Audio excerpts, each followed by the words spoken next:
आप सभी का स्वागत है सक्षम रुरल सोसाइटी के उस सेशन में। जैसा कि पोस्टर में बताया गया, आज का सेशन आपका ट्रायल बैलेंस का है, जिसे सीए विजेंद्र बंसल सर हमें लेंगे इस क्लास को। So without wasting your time, I like to invite our for the brief introduction of C Vijendra sir, like to invite Radha Arya. Over to you Radha. Good evening, everyone. I'm Radha Arya, and today I would like to introduce CA, Mr. Vijender Kumar Bansalji.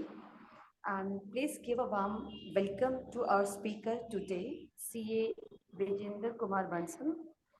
And his journey is one of hard work and achievement. Starting from his schooling days in Badli, Haryana, and continued through his college years at Vash College in Rohtak, where he graduated with the degree in commerce in 1998.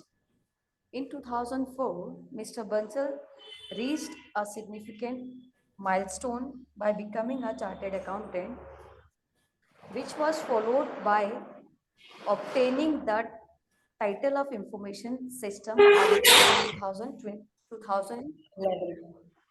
These accomplishments showcase his dedication to his profession and his willingness to adapt to new technologies in finance. Mr. Bansal has been working as a chartered accountant in Delhi, making valuable contribution to his firm, GBM and Associate. He also pursued further education, earning a bachelor earning a Bachelor of Law degree in 2021. Outside of his professional life, Mr. Bansal is deeply involved in community service as the Vice President of Ekal Shri Hari Jhandewalan Vibhag, Delhi, where he works to support and uplift communities. With his wealth of experience and commitment to both his profession and community, CA Vijender Kumar Bansal is here to share valuable insights with us today. Let's eagerly listen to what he has to say. It's over to you, Abhishek ji. Thank you, everyone. Thank you, Radha. Now to invite C Vijay Bansal ji to take the class. Good morning to all of you. Everybody hear me? Sir, good morning. Yes, sir. Good evening. Yes, sir. We can. Good morning मैंने just इसलिए बोला कि मैं देखना Good चाह रहा था evening. कि सोने का टाइम हो गया, सो तो नहीं गए. Good morning, sir. Good evening to all of you. Let us start our deliberation. Evening, sir. Trial balance, meaning, objective, format and example. इस क्लास में हम ये ट्रायल बैलेंस के बारे में लेंगे.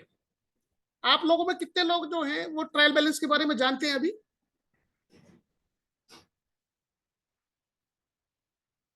हेलो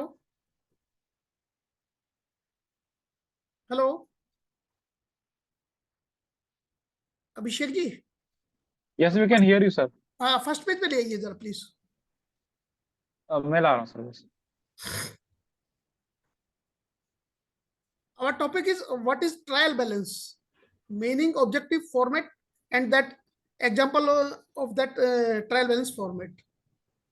सबसे पहले हम ये देखते हैं कि हमारा ऑब्जेक्टिव क्या है ट्रायल बैलेंस बनाने का.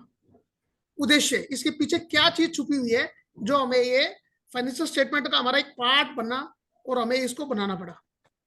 सर ये कट रही है स्क्रीन ना, या मैं अपनी, हाँ बस प्लीज, ठीक है.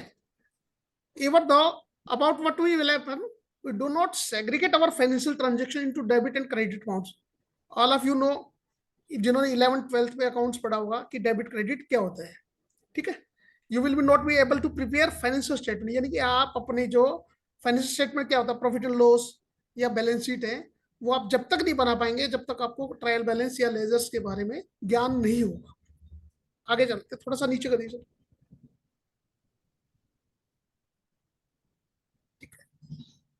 ट्रायल बैलेंस है क्या? सबसे पहले हम इसके बारे में जानना चाहेंगे कि एक ट्रायल बैलेंस होता क्या है.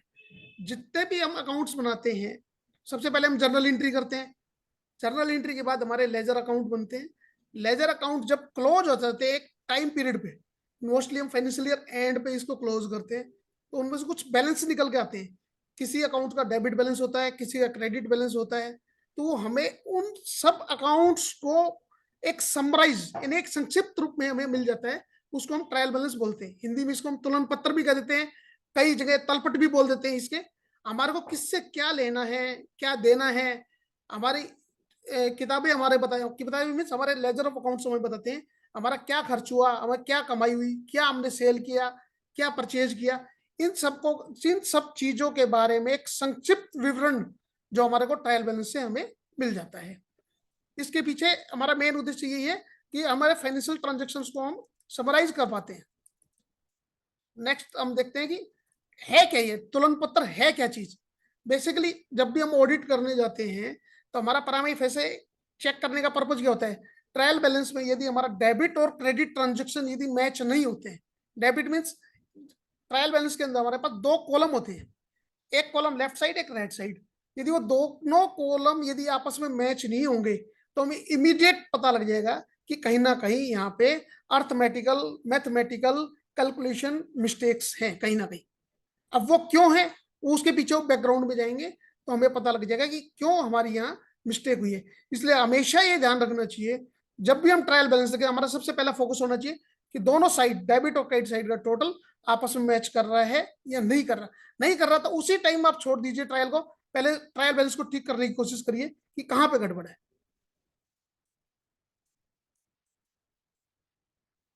अब हम आ जाते हैं how to prepare trial balance. Trial balance बनाते कैसे हैं भाई, आजकल कंप्यूटराइज सिस्टम है, आप टैली है, बीजी है, बहुत सारे अकाउंटिंग सॉफ्टवेयर आ गए, जब आप डाटा एंट्री करो ऑटोमेटिक जनरेट हो गया जाता है।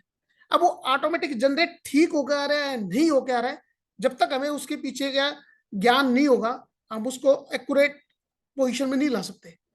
जिनको अकाउंटिंग आती है मैनुअल, उसके लिए बड़ी मुश्किल है कि वो ट्रायल बैलेंस ठीक बना कि नहीं बना। अब मेरे पास सपोज करो मेरे पास लैपटॉप नहीं है, कंप्यूटर नहीं है, अब मैं किसी के अकाउंट्स नहीं करूंगा, करूंगा बट मेरे को उसका ज्ञान होना चाहिए कि जर्नल एंट्री कैसे होगी, लेजर अकाउंट कैसे बनेंगे, और उससे फिर ट्रायल बैलेंस कैसे बनेगा। मेरा ट्रायल बैलेंस बन गया तो मेरा प्रॉफिट एंड लॉस और बैलेंस शीट इजीली बन जाएंगी, क्योंकि ट्रायल बैलेंस ही हमें बताता है कि कौन सा खर्चा प्रॉफिट एंड लॉस के लिए है, कौन सा इनकम का पार्ट है जो हमारे को प्रॉफिट एंड लॉस में जाएगा, कौन सी हमारी फिगर जो है वो बैलेंस शीट से रिलेटेड है। डेबिट क्रेडिट तो बैलेंस शीट में भी होते हैं, प्रॉफिट एंड लॉस में भी होते हैं, पर वो उस हेडिंग के अनुसार कि हमारा कौन सा परचेज है तो हमारा प्रॉफिट लॉस में जाएगा या ट्रेडिंग अकाउंट में जाएगा, सेल है तो हमारा ट्रेडिंग अकाउंट में जाना है, सैलरी है मेरी वेतन जो हम एम्प्लॉइज को पे करते हैं वो मेरा प्रॉफिट एंड लॉस का पार्ट है।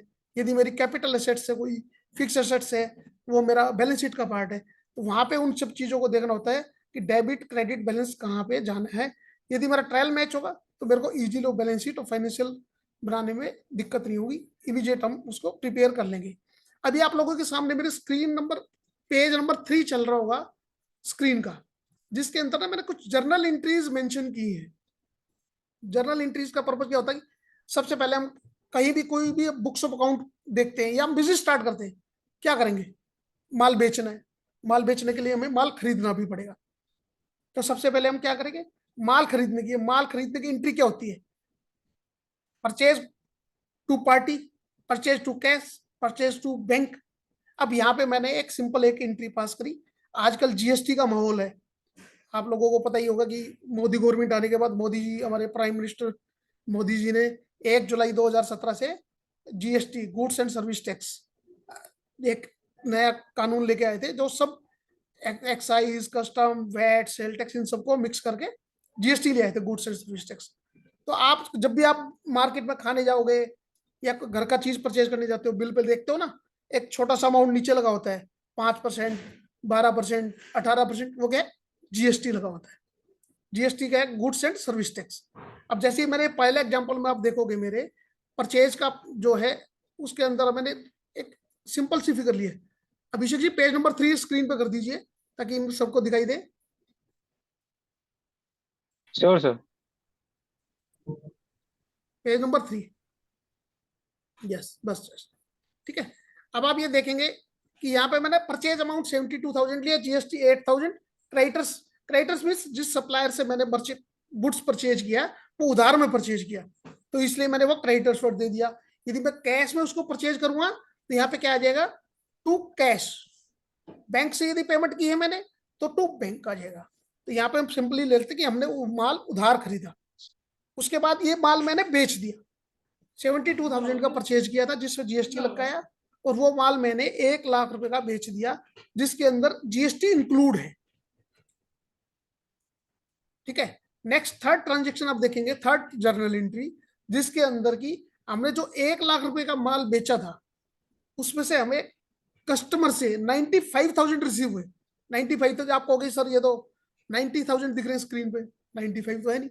हाँ बिल्कुल ठीक है, मेरे को नगदी के रूप में 90,000 मिले, 5,000 मेरे कस्टमर ने मेरा टीडीएस काट लिया। अब आप कहोगे सर ये टीडीएस क्या होता है? TDS tax deducted at source. मेरी इनकम पे जो मेरा इनकम टैक्स बनता था वो मेरे कस्टमर ने at source as a government के एजेंट उन्होंने मेरा 5,000 काट लिया। तो क्लाइंट के यहाँ से या कस्टमर के यहाँ से तो मेरे को 95,000 की पेमेंट आ गई, 90,000 कैश में, 5,000 मेरे को टीडीएस सर्टिफिकेट के रूप में, और 95,000 उसको मैंने क्रेडिट कर दिए। अभी भी उसके अकाउंट में कितना बैलेंस है? 1 लाख रुपए का माल बेचा था इंक्लूडिंग जीएसटी, 95 है तो उससे 5,000 बैलेंस है। वो जब हम लेजर अकाउंट बनेंगे तो हमारे वहां पे बैलेंस आने चाहिए, वो फिगर हमारी ट्रायल बैलेंस में जानी चाहिए। नेक्स्ट देखते हैं फोर्थ एंट्री मेरी, इसमें आप देखेंगे वेजेस सैलरी 7,000 टू कैश। मैंने एक एम्प्लॉय रखा, एम्प्लॉय को वेतन दिया, वो वेजेस टू कैश। और उसके बाद अब जब मेरे पास कैश इन हैंड आ गया, अब मेरा एज ए ह्यूमन बीइंग और सोसाइटी के नाते भी कि जिससे मैंने माल लिया था उसको भी पैसे देने बनते हैं। आ तो गई, मैंने माल बेच दिया, मेरे पास पैसे आ गए। अब तो क्रेडिटर सप्लायर जिससे मैंने माल खरीदा था उसको मैंने 72,000 की पेमेंट कर दी। अब आप ऊपर देखोगे तो 80,000 का मैंने माल खरीदा था उससे, अब 72,000 की पेमेंट की है तो 8,000 उसके बैलेंस रह गए हैं जो देने। ठीक है, यहां तक सब लोगों को क्लियर है? हेलो हेलो, यहाँ पे सब लोगों को यहाँ तक क्लियर है या कोई डाउट? हाँ सर, यस सर। किसी को कोई डाउट हो तो अपना माइक ऑन करके बीच में पूछ सकते हैं कोई भी क्वेश्चन। ठीक है, यहाँ तक के क्लियर है ना? नेक्स्ट हम ये था जर्नल एंट्री का पार्ट मेरा। जर्नल एंट्री से हम लेजर बनाते हैं। लेजर पता है आप लोगों को क्या होते हैं? नेक्स्ट पेज पर जी sir, Abhishek ji next page, और नेक्स्ट। लेजर पे ही शो कर रहा हूँ सर मैं। हाँ पर ठीक है, लेजर फर्स्ट, ठीक है, थैंक यू। ठीक है, अब आप लोग ये देखेंगे यहाँ पर लेजर, लेजर का होता है खाता भाई, कि अब मैंने जो ट्रांजेक्शन की थी, जर्नल एंट्रीज की थी, उससे हमने लेजर बनाई। मैंने ये लेजर सारे ना अल्फाबेटिकली बनाए। सबसे पहले आप देखोगे कैश अकाउंट बनाए। कैश मेरे पास कितना आया था आप लोगों को ध्यान है? पहली दूसरी सीधी शीट पे किसी ने नोटिस किया हो कि मेरे को कस्टमर से कितना कैश आया? हेलो, 90,000। 90,000 आया था, 95,000 आया था? 95,000। How many agree with 95,000? Sir 95 था, 1 लाख था, उसमें how से how 5,000 how टीडीएस how कटेंगे। many how many viewers are agree with me for cash received 95,000? Sir I agree with you. I agree, only one agree with me, rest are with 90 or not agree with any figure. आप लोग यदि question का answer देंगे ना तो session ज्यादा attractive रहेगा और जल्दी समझ में आएगा। जितने भी और स्टूडेंट्स यहाँ पे हैं मैं उनसे पूछ रहा हूं कि हमने कैश रिसीव किया था जर्नल एंट्री में वो कितना किया था? अभिषेक जी एक बार बैक बैक आ जाइए सेकंड थर्ड पेज पे, थोड़ा सा बड़ा कर दीजिए। थर्ड एंट्री, थर्ड एंट्री देखिएगा कितना कैश रिसीव इसमें? सर 95,000। 95। देखो मैं आप लोगों को यही रोक रहा हूं, आप यदि 95,000 यदि कैश लेके चलोगे तो आपका सारा ट्रायल बैलेंस गलत हो जाएगा।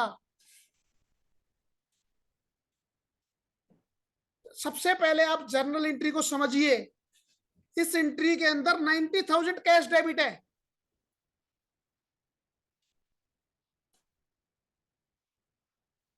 जितने भी स्टूडेंट 95 आंसर दे रहे थे, इस एंट्री को पहले समझिएगा, उसके बाद लेजर अकाउंट पे चलेंगे।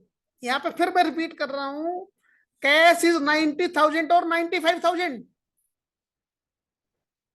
सर 90,000 है कैश। 90,000 ना। अब मान लिया, सपोज करो आप 95,000 कर देते। अब मैं लाला हूं, मैं आया शाम को, मैंने पूछा हाँ भैया अकाउंटेंट कितने पैसे आए से? बोला सर 95,000। बोला चला दे दे, चला यार मेरी मैडम को चाहिए। क्या होगा? 5,000 कहां से लाएगा बेचारा अकाउंटेंट? उसके तो रोकड़ा में 90 जा रही है। चल जा ऊपर, ऊपर जा। उसके रोकड़ा में तो 90 जा रहे हैं, तो गलत हो जाएगा ना। थोड़ी देर आजा, पिटेगी नहीं तू। आप लोग एग्री इस चीज से कि गलत हो जाता? चल नेक्स्ट चलते हैं हम लेजर अकाउंट की तरफ। अभिषेक जी 4th पेज पर आइए दोबारा।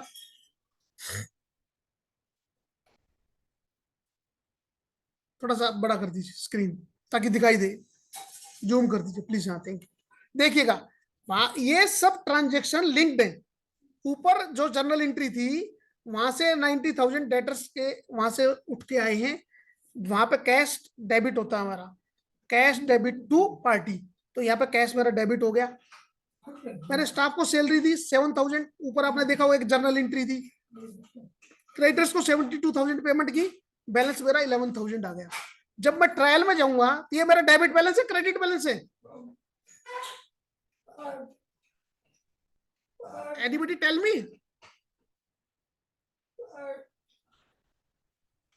Debit balance. Credit balance sir 90,000 debit है, डेबिट बैलेंस। और any other students? Please all are participate and give reply whether it is wrong और राइट। आप लोगों के बेनिफिट के लिए रॉन्ग भी होगा तो आपको जल्दी समझ में आएगा। मेरा मानना ये, आप इस चीज ना कराए कि आपको कोई नेगेटिव रिपोर्ट जनरेट होगी गलत बोलोगे तो। Nisha, debit balance, how much amount debit balance in cash account?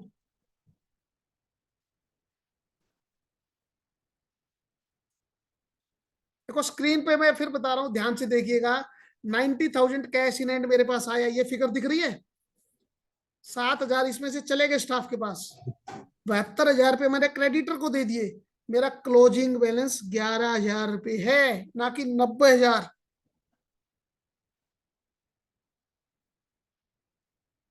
Ledger account में मेरा क्लोजिंग बैलेंस कितना है? सर क्लोजिंग बैलेंस मतलब क्या होता है? 90,000 इस अकाउंट का टोटल है, डेबिट और क्रेडिट। सर क्लोजिंग बैलेंस है 11,000 रुपीज। यस। तो क्रेडिट तो बैलेंस जो ट्रायल बैलेंस में जो मेरा बैलेंस जाना है वो 90,000 जाएगा या 11,000 जाएगा? 11,000। Yes. 11,000 सर। क्योंकि मेरा लेजर के क्लोजिंग जो है वो मेरे ट्रायल बैलेंस में जाने हैं। यदि मेरे को यहाँ पे कॉन्सेप्ट क्लियर होगा तो ही मैं अपना लेजर ठीक, ट्रायल बैलेंस ठीक बना पाऊंगा। मैंने फिर देखो जर्नल एंट्री वाली बात आपको रिपीट कर रहा हूं, जर्नल एंट्री में गलत होगा, लेजर गलत बन जाएंगे। लेजर से बैलेंस गलत उठ के जाएगा, मेरा ट्रायल बैलेंस गलत हो जाएगा। मेरे को बेसिक चीजें पहले पता होनी चाहिए। जर्नल एंट्री क्या है, जर्नल एंट्री से लेजर कैसे बनता है, लेजर से फिर ट्रायल बैलेंस में कौन सी फिगर जानी है मेरी। जब मैं कैश अकाउंट के आगे लिखूंगा तो कितना अमाउंट लिखूंगा? Answer me please. 11,000।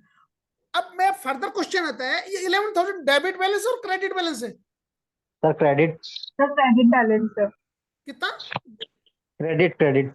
और 11,000। Any other student?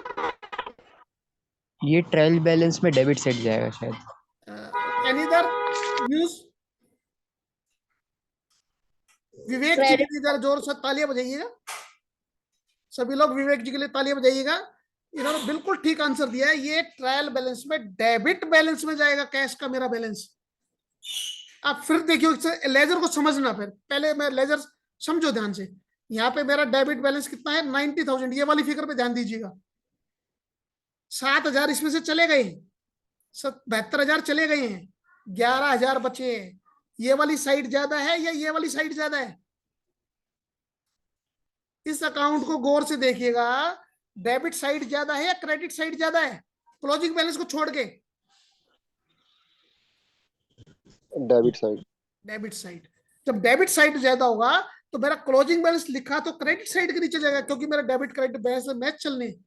पर ट्रायल बैलेंस के अंदर 11,000 डेबिट बैलेंस आएगा।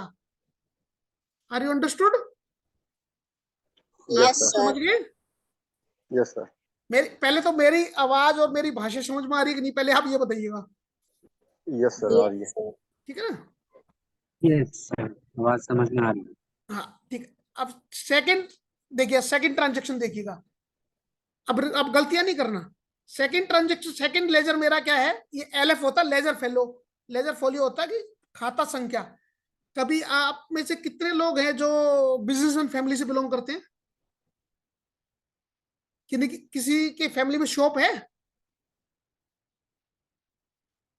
No sir.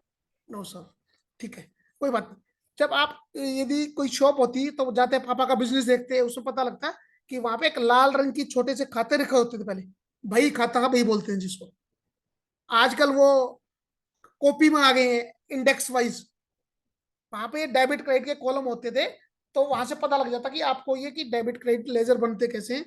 अब सेकंड लेजर में आप देखिए, क्रेडिटर लेजर की जिसकी हम बात कर रहे हैं, यहाँ पे हमने किया क्रेडिटर्स जो है जिनसे हमने माल खरीदा, सप्लायर, सप्लायर को क्रेडिटर बोलते हैं, जिनसे हमने माल खरीदा। माल कितना खरीदा? 80,000 रुपए का। पेमेंट कितनी की? 72,000। बैलेंस कितना बचा बताइएगा? बैलेंस कितना है?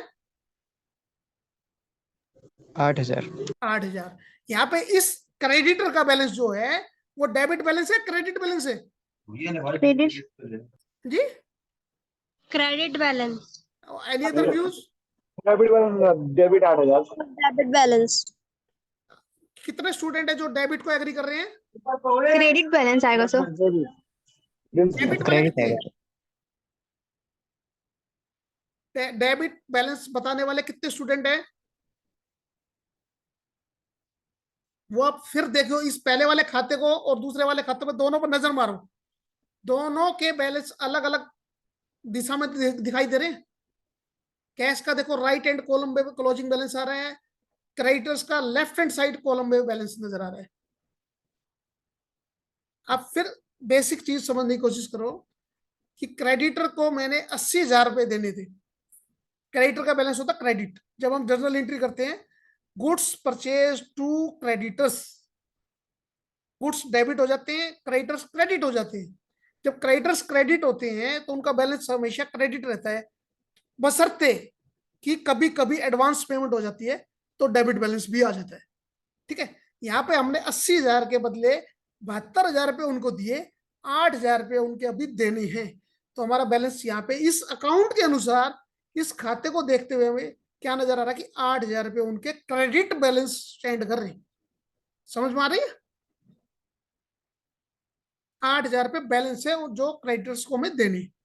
ठीक है, नेक्स्ट थर्ड लेजर फोलियो है हमारा डेटर्स अकाउंट। अभिषेक जी थोड़ा नीचे कर दीजिए। थर्ड है लेजर फोलियो हमारा डेटर अकाउंट, जो कि बिल्कुल अपोजिट है क्रेडिटर्स का। क्रेडिटर्स का बिल्कुल अपोजिट है। वहां पे डेबिट बैलेंस, क्रेडिट बैलेंस था, यहाँ पे डेबिट बैलेंस रहता है। एक्सेप्शनल केस में जहां कहीं एडवांस पेमेंट ना आ गई, यहाँ पे हमारे इस एग्जांपल में, इस क्लास के एग्जांपल में जो हमने लिया, 1,00,000 रुपए का माल बेचा। अब ऊपर से नजर मारो, कितने स्टूडेंट्स को याद है कि हमने डेटर से पेमेंट कितनी आई थी कैश? 90,000। और भी कुछ आया था क्रेडिट से? डेटर से हमने 90,000 के साथ और भी कुछ मिला था, टीडीएस। टीडीएस 5,000। ठीक है, इस अकाउंट में नजर आ रहा कि 90,000 हमने कैश ले लिया, 5,000 रुपये हमारा टीडीएस कट गया। क्लोजिंग बैलेंस कितना बचा? 5,000। 5,000 डेबिट बैलेंस और credit balance? Debit balance. Yes, बिल्कुल राइट। ठीक है, और लोगों को समझ में आ रहा है ये? Yes, जय sir. शर्मा ने जवाब दिया है, और लोगों को समझ में आ रहा है ये? क्यों यस सर। भाई? सी फास्ट कॉन्सेप्ट माइंड में क्लियर होगा, चुटकियों में आंसर होगा। ठीक है, नेक्स्ट चलते हैं।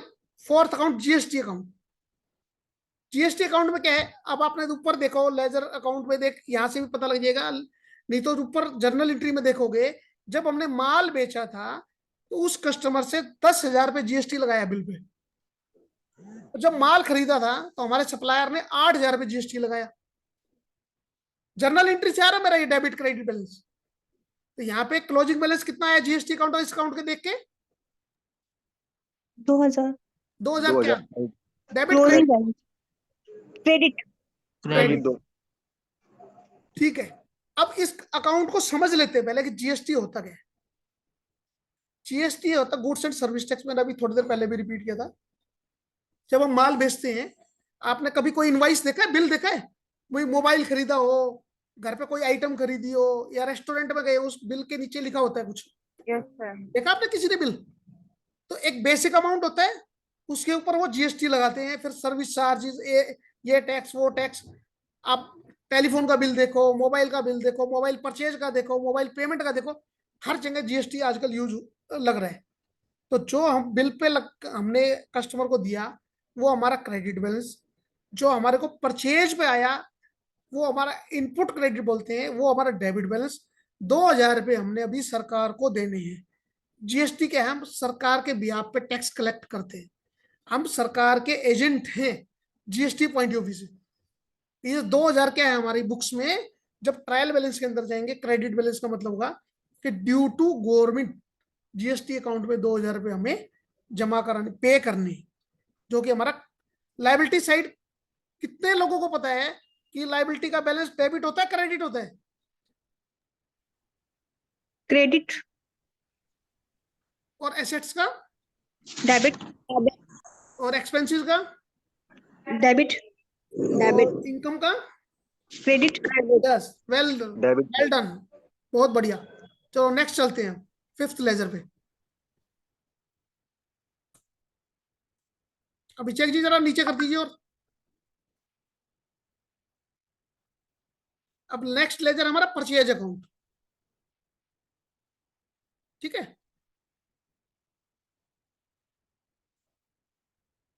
परचेज अकाउंट के अंदर आप लोगों को ऊपर वाले अकाउंट से यहाँ कुछ अलग नजर आ रहा है? परचेज अकाउंट में कितने लोग आंसर देंगे कि परचेज अकाउंट का मेरा बैलेंस डेबिट है, क्रेडिट है, और कितना बैलेंस है? Debit है sir. कितना बैलेंस है? 72,000. क्या जय शर्मा के अलावा और भी कोई स्टूडेंट है हमारी क्लास में जो आंसर नहीं दे रहे या देना नहीं चाहते? सर इसमें 72,000 डेबिट में भी है और क्रेडिट में भी है, मतलब जितना परचेज दोनों तरफ का बराबर है। नहीं, बराबर तो sir. रहेगा, बराबर तो No sir. No. अकाउंटिंग का हमारा रूल है, डेबिट क्रेडिट हमेशा बराबर रहेंगे। पर इस अकाउंट को देख के मैं मान लीजिए सपोज आपको ये अकाउंट बना के दे देता हूँ, तो और इससे ट्रायल बैलेंस बनाना, तो आप ये बैलेंस उठा के कहाँ पे लेके जाएंगे, डेबिट में क्रेडिट में? सिर्फ डेबिट में सर. परचेज के डेबिट. प्लीज प्लीज एक मिनट और किसी और को बताने दीजिए। Okay sir. हाँ, गीता मैडम आप बोल रहे थे, बताइए प्लीज। सर इसमें जो इसने परचेज करा है उसने 72,000 का करा है और इसका क्लोजिंग स्टॉक भी सेम है। क्लोजिंग स्टॉक की बात नहीं कर रहे हैं हम यहाँ पे बैलेंस की बात कर रहे हैं हम। अकाउंट्स जहां पे आएंगे अमाउंट की फिगर आएगी, हम वहां बैलेंस की बात करेंगे, अमाउंट की बात करेंगे। तो यहाँ पे क्या है देखो, समझो आप, मैंने एक ही परचेज की 72,000 की, Yes, sir. किसी सप्लायर से उधार खरीदा, तो मेरा तो उसमें तो माइनस होने का तो मतलब ही नहीं है जब तक मैं माल वापसी नहीं करूंगा। तो debit what's comes in, credit what goes out, एक अकाउंटिंग के प्रिंसिपल्स हैं जो हमारे को 11th क्लास की बुक्स में मिल जाएंगे इजीली। नोट करना चाहो तो आप लोग नोट कर लो, ये 4 रूल्स हैं, उनको आप फंडामेंटल रूल्स हैं, आप नोट कर लो, गोल्डन रूल्स है ये। ताउम्र आपको अकाउंटिंग एंट्री देखने की जरूरत नहीं पड़ेगी, आपको ये माइंड में होंगे तो आप नोट कर लीजिए, पेन कॉपी पेंसिल आपके पास है तो debit what's comes in, credit what goes out. मैं और रिपीट कर देता हूं, इसको थोड़ा स्लोली बोल देता हूं ताकि आप नोट कर लो। डेबिट व्हाट्स कम्स इन, कुछ भी आया, कुछ भी आया वो डेबिट होगा। क्रेडिट व्हाट गोज आउट, कुछ भी जाएगा, कुछ भी जाए, माल जाए, पैसा जाए, रुपया जाए, धेला जाए, बैंक जाए, सब क्रेडिट होंगे। माल आए, पैसा आए, बैंक आए, कुछ भी आए वो डेबिट होंगे। नोट कर लिया आप लोगों ने? आप लोगों ने Yes, नोट sir. कर लिया? Yes sir. Yes sir. हाँ। अब तीसरा गोल्डन रूल है कि all expenses are debited. All expenses, purchase is also my expense, purchase भी मेरा खर्चा है, वो ट्रेडिंग अकाउंट का पार्ट है, P&L का पार्ट है, इसीलिए वो खर्चा काउंट, खर्चा है तो मेरा ट्रेडिंग और प्रॉफिट लॉस का पार्ट है। All expenses are debited. इसके अपोजिट बिल्कुल उल्टा, ऑल इनकम्स आर क्रेडिटेड। मैंने माल बेचा, मेरे को कमाई हुई, मैंने सर्विस दी, मेरे को कमाई हुई, मेरे को बैंक से ब्याज मिला, मेरे को कमाई हुई, मेरे को शेयर्स पे डिविडेंड मिला, मेरे को कमाई हुई। जितनी भी इनकम है वो सारी क्रेडिट होंगी, जितने खर्चे हैं वो सारे डेबिट होंगे। इसी के साथ all assets are debited and all liabilities are credited. ये आप 4 golden rule principle of accounting note कर लीजिए। यदि आपके माइंड में होंगे, आप ना तो लेजर अकाउंट में गलती करोगे, ना आप जर्नल एंट्री में गलती करोगे। अब जर्नल एंट्री ठीक होगी, लेजर ठीक बनेंगे, ट्रायल बैलेंस ऑटोमेटिक ठीक बनेगा। गलती, मैं नहीं कह रहा गलती नहीं हो सकती, इंसान है, गलती भगवान से भी हो जाती, बट गलती होने के चांसेस कम हो जाएंगे, नेग्लिजिबल चांस होंगे, 0.01%। यदि आपके फंडामेंटल प्रिंसिपल जो है आपके माइंड में होंगे और आप इनको रट डालो, बस कुछ नहीं करना। नेक्स्ट चलते हैं हम, सैलरी अकाउंट है हमारा, लेजर फोलियो नंबर 6। मैंने अल्फाबेटिकली बनाया इसलिए मेरा लेजर नंबर 1 2 3 4 5 6 चलेंगे। लेजर फोलियो का मतलब होता है खाता संख्या। जब भी मैं इंडेक्स देखूं, मेरे को पता होगा कि मेरा लेजर कौन से पेज पे है। ये लेजर फोलियो इसलिए बनाए जाते हैं, जो कॉपी का पेज है बेसिकली, मेरी जो खाता वही होती है, उसका पेज नंबर है, ठीक है। सैलरी अकाउंट में हमने क्या किया, सैलरी किसी भी बंदे को हमने पेमेंट की, मेरे एम्प्लॉय को मैंने सैलरी दी, क्या गया मेरे यहां से, मेरे यहां से क्या गया जब सैलरी दी तो पैसे पैसे गए। पैसे गए, गए तो क्या होंगे, क्रेडिट, क्रेडिट होगा। क्या होंगे, रिपीट। क्रेडिट। और इस एंट्री में कैश तो गया, आया क्या मेरे पास, सैलरी।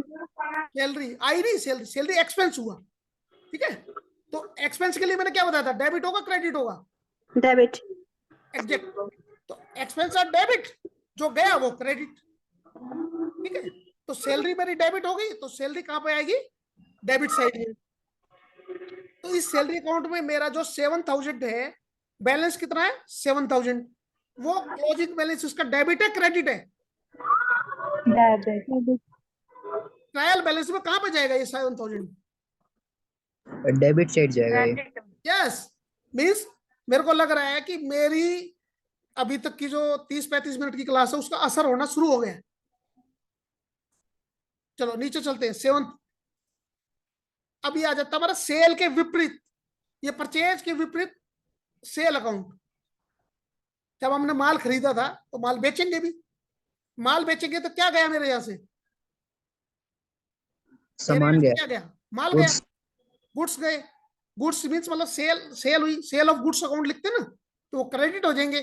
डेबिट किसको करेंगे, जिसको माल बेचा, पार्टी को, पार्टी को। पार्टी को जिसको और मान बेचा। ली नगद बेचा होता तो मैं कैश कर देता डेबिट, बैंक में पेमेंट आई होती चेक से, बैंक को डेबिट कर देते। यहाँ पे मैंने उधार बेचा है तो मैंने पार्टी को डेबिट कर दिया। इस अकाउंट में जो खाता नंबर 7 दिख रहा है, इस 7 नंबर खाते में बताइएगा कि जब मैं ट्रायल बैलेंस के अंदर बैलेंस लेके जाऊंगा तो किस अकाउंट में कितना बैलेंस डेबिट और क्रेडिट, बताइएगा प्लीज। सर डेबिट होगा 90,000। और बताइएगा कोई और?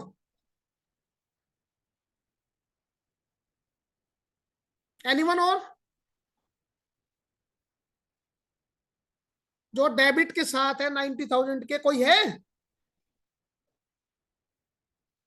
मेरे को लग रहा है, देखो हमारे 43 पार्टिसिपेंट दिख रहे हैं, उसमें हो सकता है कि 30 से 35 स्टूडेंट होंगे, पर आवाज 2 या 3 4 की आ रही है।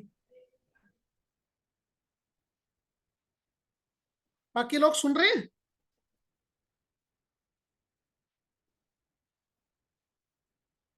इस अकाउंट को फिर ध्यान से देखिएगा। सेल्स अकाउंट है, इसका क्लोजिंग बैलेंस डेबिट आ रहा है, क्रेडिट आ रहा है? क्रेडिट आ रहा है। क्रेडिट है सर। अभी मैंने थोड़ी देर पहले देखो, इसीलिए एक बेसिक प्रिंसिपल ऑफ अकाउंटिंग आपको समझाया था, debit what's comes in, credit what goes out. याद करो, जो चला गया वो क्या होना, credit debit? Sir credit. Credit होना है।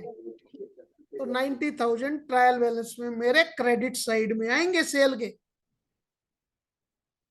यदि आपके ट्रायल बैलेंस में सेल अकाउंट का डेबिट बैलेंस दिखाई दे रहा है, या तो उसके पीछे कोई रीजन है कि माल वापसी का है, नहीं तो तुरंत पकड़ लो कि वो ट्रायल बैलेंस में गड़बड़ है। ठीक है, नेक्स्ट चलते हैं 8 नंबर, जो हमारा लास्ट अकाउंट है। ये हमारा सर ये टीडीएस सेल्स अकाउंट। वाला सर से बता दीजिए। कौन सा बताइए? सर ये सेल्स वाला। सेल वाला। देखो हमने अभी बताया था debit what's comes in, credit what goes out. ठीक है, इसके लिए हम पेज नंबर 2 पे चलते हैं अभिषेक जी, दोबारा से पेज नंबर 2 और 3 पे जब हमारी सेल की एंट्री है वहां पे आ जाइएगा। नीचे नीचे नीचे नीचे नीचे प्लीज, और नीचे और नीचे, और थोड़ा सा नीचे, थोड़ा सा, बस बस सेकंड एंट्री में। यहाँ पे देखिएगा, सेकंड एंट्री को आप ध्यान से देखिएगा। ये वो एंट्री है जब हम माल बेचते हैं तो क्या करते हैं हम, cash to good sold, bank to good sold, या party to good sold. Agreed or not agreed? Yes sir. ठीक है, इस एंट्री के अंदर सेल मेरी क्या आ रही है, क्रेडिट आ रही है, डेबिट आ रही है?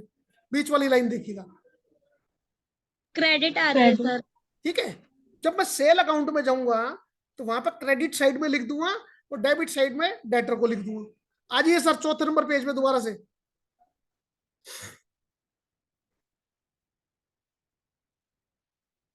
और नीचे थोड़ा सा, बस बस बस बस। यहाँ पे देखिएगा सेल अकाउंट में मैंने क्या किया है।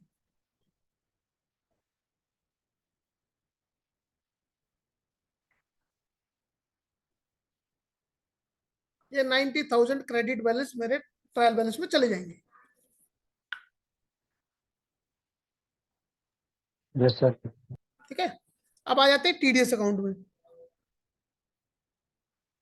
टीडीएस अकाउंट के अंदर ये देखिएगा 5,000 कस्टमर ने हमारा टीडीएस काटा था। विजेंद्र, मेरे ख्याल से सेल्स अकाउंट में तुमने रिवर्स एंट्री कर रखी है। हाँ हाँ हाँ, मेरे को भी ऐसा ही नजर आया है। हाँ, ये ऊपर वाले कॉलम का राइट में और नीचे वाले कॉलम का डेबिट में आना चाहिए था, और नीचे 2 आना चाहिए था। ये बनाने में मिस्टेक हुई है, ये बनाने में मिस्टेक हुई है, क्योंकि क्रेडिट बैलेंस जब भी नजर आएगा वो डेबिट बैलेंस में फिगर आनी चाहिए थी क्लोजिंग उसकी।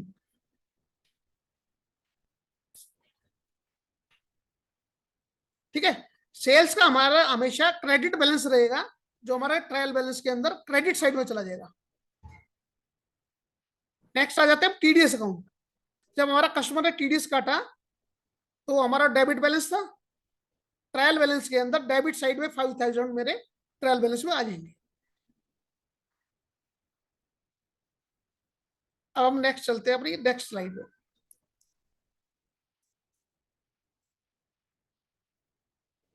अब हमें ट्रायल बैलेंस बनाने के लिए क्या क्या चीजें चाहिए, ट्रायल बैलेंस बनेगा कैसे?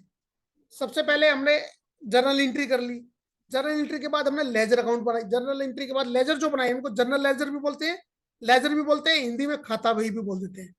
जब हमारा कोई भी एक टाइम पीरियड होता है कि 3 महीने, 6 महीने, हाफ ईयरली या ईयरली, नॉर्मली केसेस में हम ईयरली अकाउंट क्लोज करते हैं। अपने हिंदुस्तान के अंदर हम मार्च एंड में अकाउंट क्लोज करते हैं। अभी जैसे रिसेंटली 31 मार्च गई तो 31 मार्च 24 को हमारे खाते सारे क्लोज हो जाएंगे, 1 अप्रैल से नए खाते बनने शुरू हो जाएंगे।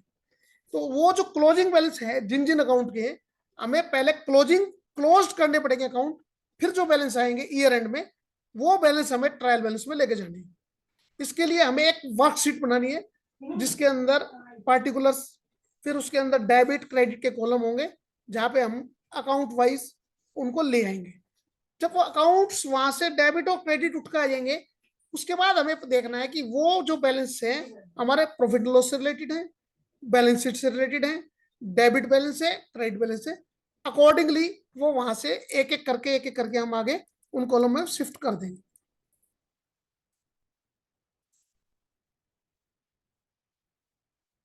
आप पेज नंबर 7 एक बार अभिषेक जी करिएगा, पेज नंबर 7 थोड़ा बड़ा कर दीजिएगा इसको।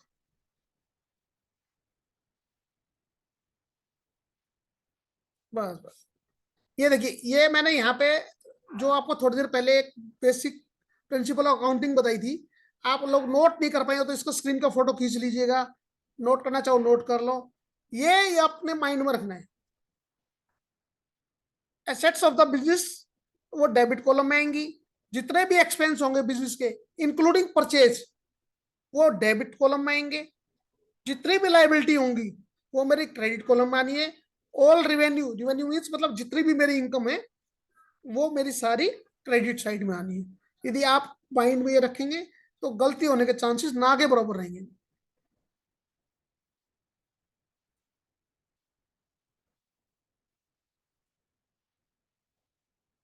सर एक नेक्स्ट पेज कर दीजिए, जो हमारा ट्रायल बैलेंस का फॉर्मेट है। बस थोड़ा सा, बस अब ये देखिएगा, ये एक सक्षम भारती जो हमारी ऑर्गेनाइजेशन जो हमें ऐसा प्लेटफॉर्म दे रही है सीखने का और सिखाने का, उसी की बैलेंस शीट की बात करते हैं। Trial balance 31 March 24, date on which it is recorded means जिस दिन हमारे अकाउंट्स क्लोज हो रहे हैं वो डेट यहाँ पे लिखी जानी है। अब 30 जून को कर रहे हो 30 जून, 30 सितंबर कर रहे हो 30 सितंबर। नॉर्मली केसेस में हमारे फाइनेंशियल ईयर एंड पे होते हैं तो 31 मार्च जो भी साल चल रहा वो। अब ये आप देखेंगे पर्टिकुलर्स में, ये मेरे जितने भी लेजर अकाउंट मैंने इस साल में बनाए उन सबके नाम यहाँ पे आ जाएंगे। लेजर फोलियो खाता संख्या, जो वहां पे कैपिटल अकाउंट कितने नंबर पेज पे है, कैश कितने नंबर पेज पे है, बैंक कितने नंबर पेज पे, उनके नंबर्स यहाँ पे आ जाएंगे ताकि मेरे को देखना हो कि ये बैलेंस कहाँ से उठ के आया है, इमीडिएट मेरे को पता लग जाए कि ये इस वाले पेज से उठ के इतना नंबर खाता संख्या का ये डेबिट बैलेंस है, क्रेडिट बैलेंस है, मेरा वो यहाँ पे आ गया है। डेबिट और क्रेडिट नीचे मैंने एक देखो एक नोट, छोटा सा नोट लिखा है, must remember total of debit and credit column always match. यदि मेरे ट्रायल बैलेंस का डेबिट और क्रेडिट बैलेंस मैच नहीं हो रहा है तो कहीं ना कहीं गड़बड़ है, उसको पीछे जाके चेक करें, लेजर में गड़बड़ है या जनरल एंट्री में गड़बड़ है, वो ये ट्रायल ठीक नहीं है यदि मेरा डेबिट और क्रेडिट बैलेंस मैच नहीं है। नेक्स्ट, अब ये देखो, ये जो हमने अभी लेजर बनाए थे ऊपर, ये वो 1 2 3 4 5 6 7 8 उन लेजर्स के अमाउंट आ गए मेरे पास। अब मेरे को ये नहीं पता कि डेबिट है क्रेडिट है। मेरे एक जूनियर विजेंद्र बंसल को बोला भाई जरा खाते तो बन गए हैं, जरा ले आ जरा बैलेंस उतार के। तो भाई बड़ी मेहनत करी उसने, 3 4 घंटे लगाए, सुबह से शाम तक पसीना पसीना हो गया, गर्मी का मौसम है, और भाई उतार के भी ले आया। बोला ये लो सर, मैं ले आया। भाई क्या है बता तो दे, किसका बैलेंस कौन सा है। अब उसने ये नोट ही नहीं करा डेबिट बैलेंस है क्रेडिट बैलेंस है। तो ये हमें पता होना चाहिए कि डेबिट बैलेंस है या क्रेडिट बैलेंस है। यदि ये पता लग गया इमीडिएट मेरा ट्रायल बैलेंस बन जाएगा। ट्रायल बैलेंस बनाने में मेरे को 5 से 7 मिनट लगेंगी। यदि नहीं पता होगा तो दोबारा से मेरे को मेहनत करनी पड़ेगी। लेजर अकाउंट में जाऊंगा, इन खाता नंबर संख्या पे 1 2 3 4 5 6 7 8 पे जाऊंगा, वहां जाके इनको नोट करना पड़ेगा। ये मेरा डेबिट बैलेंस है, क्रेडिट है, डेबिट क्रेडिट डेबिट क्रेडिट, फिर आगे मेरी स्टार्ट होगी। Sir next slide.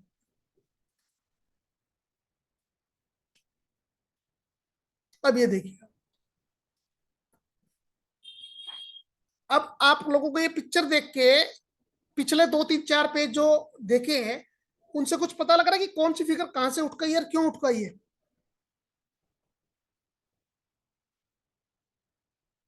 Hello? Yes sir. हाँ, पता लग रहा है यस सर। कौन सी फिगर कहां से उठ गई है और क्यों उठ गई है? इसमें कोई गड़बड़ तो नहीं है कहीं? No sir. देखो, अपारेंटली देखने में नहीं लग रहा मेरे को कोई गड़बड़ है, क्योंकि मेरा टोटल मैच है, डेबिट क्रेडिट के मैच है। मेरे कैश डेबिट होना चाहिए, मेरा कैश डेबिट है। मेरे लाइबिलिटी मेरी क्रेडिट होनी चाहिए, मेरी लाइबिलिटी क्रेडिट है। मेरे खर्चे डेबिट होने चाहिए, मेरे खर्चे डेबिट है। ठीक है, ये ऊपर वाले कॉलमों से हमारा उन्हीं जनरल एंट्री से लेजर, लेजर से मेरे ये ट्रायल बैलेंस बने। अभी तक की कोई किसी का कोई और क्वेश्चन या क्लैरिटी नहीं हो या कोई चीज समझ में नहीं आई हो, तो सबसे पहले वो क्वेश्चन आंसर कर लेते हैं, कोई दिक्कत नहीं है मेरे को।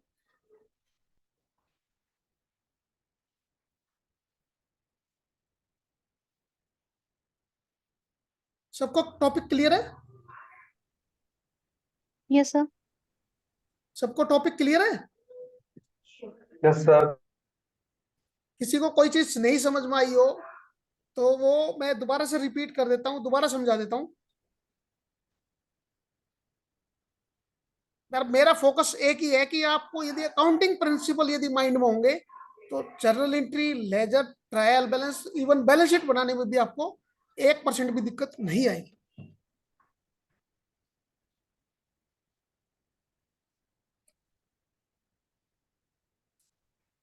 अभी आप लोगों को एक क्वेश्चन कह रहे बीच में आ रहा था कि क्लोजिंग स्टॉक वर्ड यूज कर रहे थे, क्लोजिंग स्टॉक। आप लोग बताइएगा क्लोजिंग स्टॉक मेरे ट्रायल बैलेंस में आना चाहिए या नहीं आना चाहिए?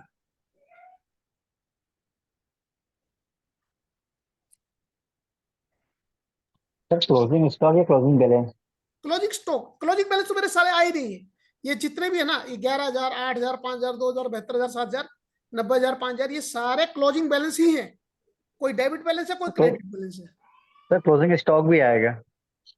ओके, ये क्लोजिंग स्टॉक ही है।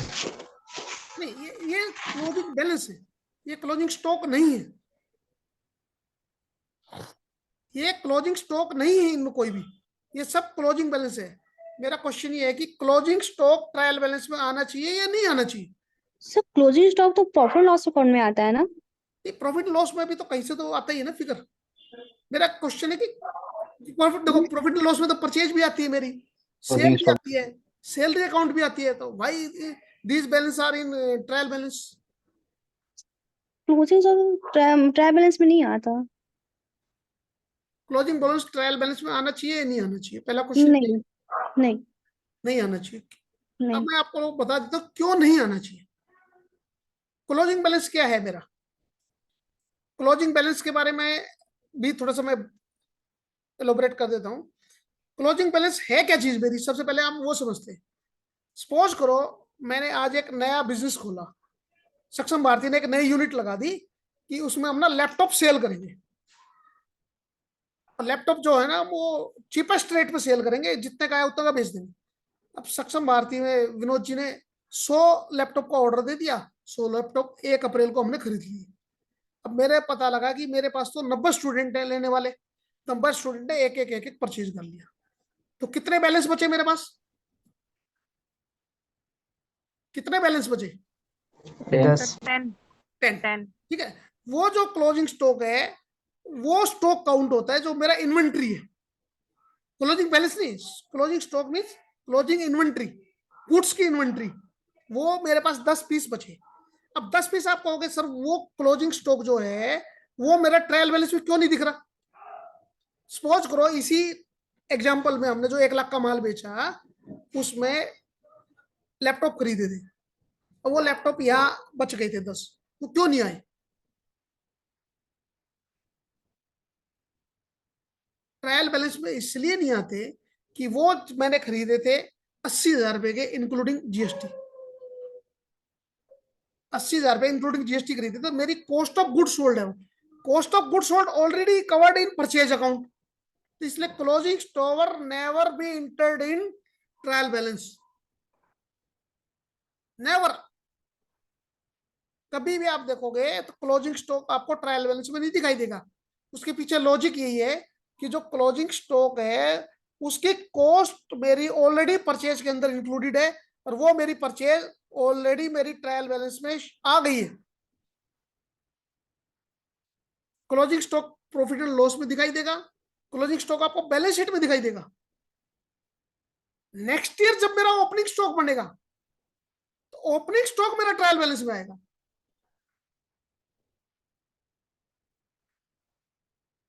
ठीक है, क्लियर? Yes sir. किसी का कोई question journal entry, ledger, trial balance से रिलेटेड या इससे हटके भी रिलेटेड कोई माइंड में हो तो वो आप लोग पूछ सकते हैं। मेरे को पता होगा तो मैं इमीडिएटली उसका रिप्लाई करूंगा अभी साथ ही साथ।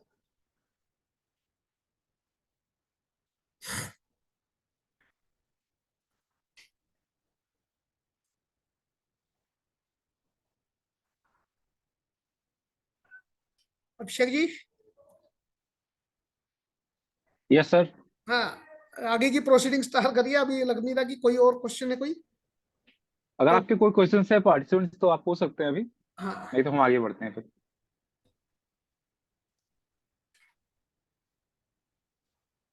Okay, I think there is no questions.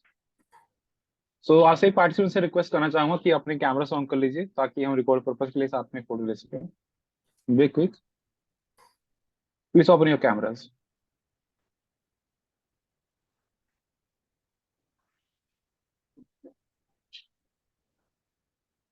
So thank you sir for taking such a wonderful session. It was really engaging session. Thank you तो मेरे को And बोलना now चाहिए that कि सक्षम भारती yes प्लेटफॉर्म sir. पे बोलने का मौका मिला और कुछ अपने व्यूज शेयर करने का मौका मिला। तो मैंने सबसे पहले ना गुड मॉर्निंग इसीलिए यूज किया था कि देख लेता हूँ स्टूडेंट सो रहे हैं कि नहीं जग रहे।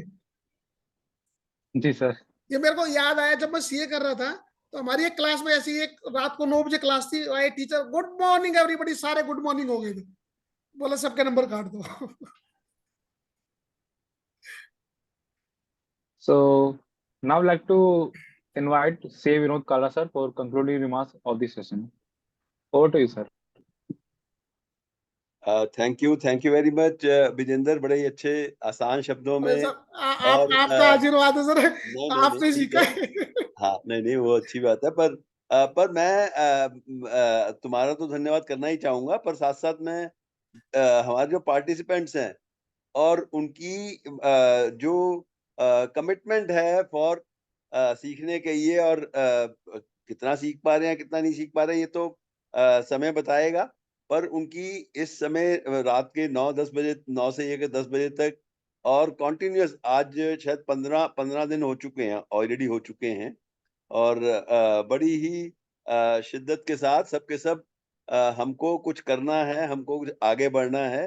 तो ये अगर कमिटमेंट है तो मेरे को कोई इनको आगे बढ़ने से रोक नहीं सकता।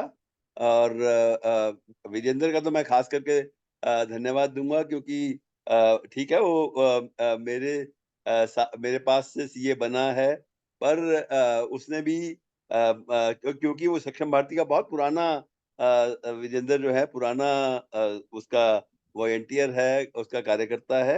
और thank you very much Vijendra, और थैंक यू वेरी मच सब बच्चों का, सब जो हमारे आपका बहुत बहुत शिक्षार्थी हैं धन्यवाद सर। जो सीख रहे हैं। और अभिषेक का भी विशेष करके मैं थैंक यू कहूंगा कि उसने भी पूरे प्रोग्राम को बहुत अच्छे से समेट कर वो आगे लेके जा रहा है।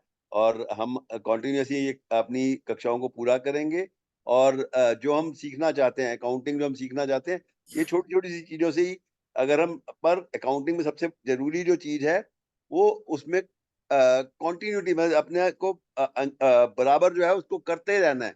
जितना करोगे उतना आगे बढ़ोगे। ये अगर हमने ध्यान में रखा तो मेरे को नहीं लगता कि हम एक अच्छे अकाउंटेंट नहीं बन पाएंगे। Thank you very much. Over to Abhishek. Thank you sir for your valuable insight. Now I'd like to invite Sanju for word of thanks. Good evening, friends. I am Sanju Saini. On behalf of Saksham Rozgar Society, take the privilege of extend a vote of thanks To begin with, I would like to express my gratitude to our whole team of the Saksham Rozgar Society for putting so much efforts in conducting this class. I also extend my thanks to CA Vijender sir for delivering such a wonderful class, engaging the students and providing them with a wonderful class on the topic of trial balance. A special thanks goes out to all of you, my dear students, for actively participate in the class. I hope to see each of you in every class with the same enthusiasm. Last but not least, I want to acknowledge our president of Saksham Rozgar Society, Jyotika Kalra ma'am, and Vinod sir, who despite her very busy schedule consistently attend the class and his unwavering her determination to enhance its quality. Wishing you a very good night. Thank you, Sanju. Thank you for joining this session. And you all can participate leave now. Before leaving, drop your address in the chat box for attendance. So thank you, sir, for joining us. Thank you, Abhishek. And good night, all. Thank you, everybody. मुझे बेटे आज इतनी बड़ी खुशी है